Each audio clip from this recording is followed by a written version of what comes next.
Hi, good afternoon, and welcome to Revolutionizing Compliance for Firms and Wealth Managers. I'm Patrick Noonan, Product Manager of Wealth Management here at Advisor 360.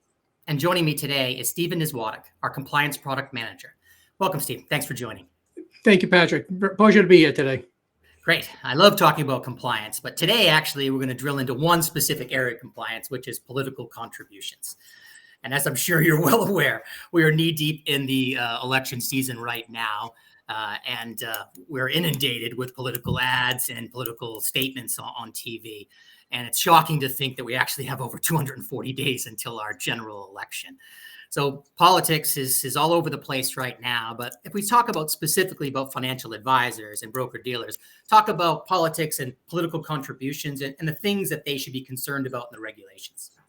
Sure, I'd be happy to. This is great. So it's important to understand that a lot of the rules that we have today regarding political contributions kind of came out around the 1990s, but they were really more at the state level. But it wasn't until about 2010 where the SEC introduced them at a federal level, and FINRA took it a little bit step further in 2017 and by incorporating them into Rule 2030.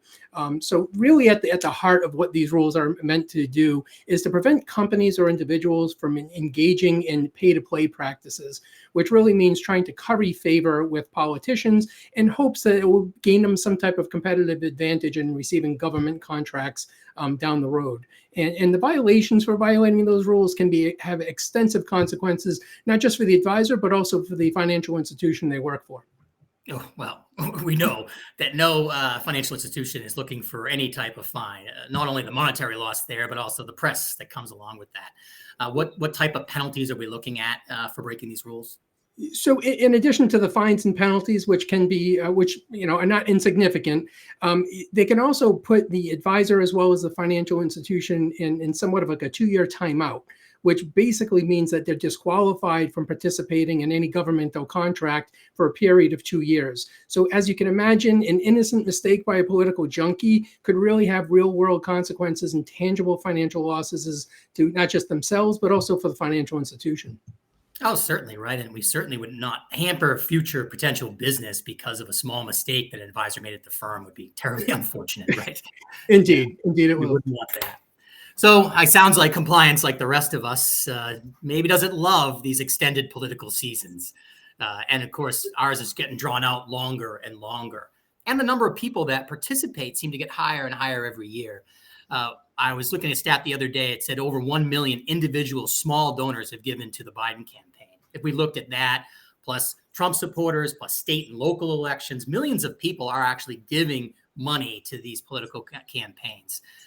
And from that perspective, from the compliance, that must mean there's a lot of compliance approvals and monitoring that needs to happen, especially in a presidential cycle, but every single year. But this is, an example of a presidential cycle. Just means we've upped the amount of people that are participating. Talk about kind of our offering and how it helps compliance and the financial advisors deal with these kind of large influx of donations over, let's say, 8 to 12 months in 1 year. Yeah, I'd be happy to. So if you really think about any application we do in the compliance region, it is really obviously intended to protect the regulatory interest of the institution itself. But what we like to do is take an approach where it's not just meeting the regulatory requirement, but also it's like, how do we do it in the most efficient way possible so that it's easy for the user, it's easy for the home office. We're really all about trying to create the efficiencies in this way. What we did is we spent a lot of time with our clients and meeting with people in the home office, the advisors themselves, compliance professionals, so that we can get a real good understanding of what are the pain points that you generally work with in this area each year. What is it, if you had to describe some of those scenarios that you would like to do away with so that you could focus on really more important tasks, what would those be? And we took all of that feedback and we really implemented it into our design of how we everything from the upfront form to the advisor to what the back office needs to be able to do and the compliance professionals to do their job. So an example is we've made the form incredibly intuitive. So based upon the questions that an advisor will answer, we will predictably go ahead and ask another follow-up question based upon and they kind of build upon each other. So one answer kind of builds into another. The other aspect is we were able to eliminate many of the manual processes that exist today in terms of aggregating multiple contributions throughout a year. So like as an example is you may want to donate to one candidate in April. Maybe you decide in October you want to make another contribution. It's really the totality of contributions that we're really also interested in gathering versus the individual ones. So the way that we solve for that is that we did some heavy integration in a fairly innovative way with not just governmental entities, but third-party entities. So that when you go into our form to make a disclosure for a political contribution, you are presented essentially with every political candidate within the United States at both just the federal, state, local, as well as political action committees. So what that allows us to do is that each time you make a contribution, we're automatically aggregating all of your contributions at the candidate level, but also the race level. So primaries are handled differently, generals are done. If there's a runoff election, we have the capability of aggregating those total for the advisor and also for the home office. So what you really think of, like, how does that impact this process, is what it now allows us to do is to automatically auto-close cases that are not relevant to the home office or that are very much in tolerance with the thresholds that they're trying to monitor for, and only escalate those that are either out of tolerance, if it was a late submission, or if they were even associated with a candidate or political organization that is known to have some type of impact on a government contract that financial institution is interested in. And we're seeing incredible efficiency gains. Like I said, we've been able to reduce case management for the home office by over 90% for some of our clients right now. And it's just been incredibly well received. That's great. And certainly a time saver. And one big thing about Advisor 360 is we really try to focus also on the advisor and the advisor's needs, right? So we think of compliance, we're really thinking of the back office and helping them stay compliant with these regulatory rules. But we also want to make sure that we're not adding a burden to the advisor. We're making it easy for them to comply with these rules. And then going forward, like the aggregation is a great point, they can start tracking their things a lot easier. And I think that's so important here to make sure we move it from a painful compliance requirement to one that they can kind of easily manage. You're absolutely right. And even with that aggregation, it's not even just for the purposes of the home office, but what we do is when an advisor goes in to say, make another contribution, we're fully displaying all of the contributions they've made year to date with the aggregation. And we're also telling them how much more they're eligible to be able to donate. So before they even request to make a contribution, we're already telling them, like, you're close to capacity, or this is how much money you've got left. So that's what helps to reduce a lot of the NIGO cases for the home office, which is really well received on their side.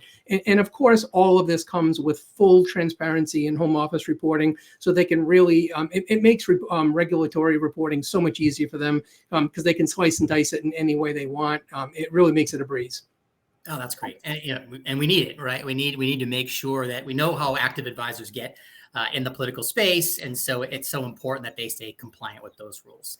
I'm sure we're real excited I'm sure compliance is really excited for probably this election cycle to be over, but we know we've got another almost year of it. And so we're well prepared here at A360 for that. Absolutely. Before I let you go, what else is on your roadmap here? What else is exciting you around the compliance space? So we just recently introduced a new application to advisors that is being incredibly well received. It's an application that helps advisors track and manage the accounts that require an annual review. So what we do is what we've heard again in the field by talking with our customers and the advisors that are underneath them is to understand, like, what are the pain points in conducting these types of annual reviews. So we've effectively eliminated a lot of the administrative headaches of trying to just identify the population, and we provide it all in a simple, easy dashboard. And we list every single account that an advisor is responsible to conduct an annual review for, and we sort those accounts by the priority of which one is most need of a review and which one's coming up due first within the time frame. So this way, again, it allows them to kind of document those reviews.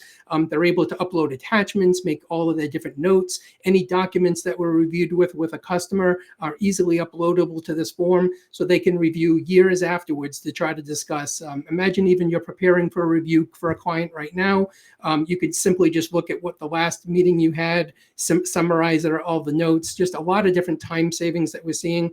Just in the first 2 weeks alone of us introducing this application, we've had tens of thousands of client reviews already be documented it, and we're getting incredibly positive feedback from advisors that are using it. So I'm very excited to, again, eliminate these administrative tasks for compliance requirements and allow the advisors to do what they do best, and that's really to service the clients.